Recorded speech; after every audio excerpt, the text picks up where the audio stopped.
Hi hi ಯಾರ್ಯಾರೆಲ್ಲ ರಾಮನ ಭಕ್ತರಿದ್ದೀರೋ, ಯಾರ್ಯಾರೆಲ್ಲ ಆಂಜನೇಯನ ಭಕ್ತರಿದ್ದೀರೋ ಅವರಿಗೆಲ್ಲರಿಗೂ ಇದೊಂದು ಒಂದು ಸ್ತೋತ್ರ ಅಂತಲೇ ಹೇಳ್ಬೋದು. ಒಂದು ಸಿಂಪಲ್ ಸಾಂಗ್. ಇದು ಶ್ರೀಮದ್ ನಾರಾಯಣ ಅಂತ ಕನ್ನಡ ಒಂದು ಸೀರಿಯಲಲ್ಲಿ, ಇವನ್ ಹಿಂದಿ ಸೀರಿಯಲ್ ಕೂಡ ಇದೆ. ಇದು ಅದನ್ನೇ ಇವಾಗ ಕನ್ನಡದಲ್ಲಿ ಕೂಡ ಬರ್ತಾ ಇದೆ. ಸೊ ಅದರದ್ದು ಒಂದು ಟೈಟಲ್ ಟ್ರ್ಯಾಕ್.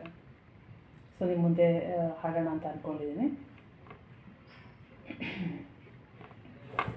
ಶ್ರೀರಾಮಚಂದ್ರ ಕೃಪಾಲು ಭಜಮನಹರಣ ಭವಭಯದಾರುಣಂ ನವಕಂಜಲೋಚನ ಕಂಜಮುಖಕರ ಕಂಜಪದ कंजारुणम।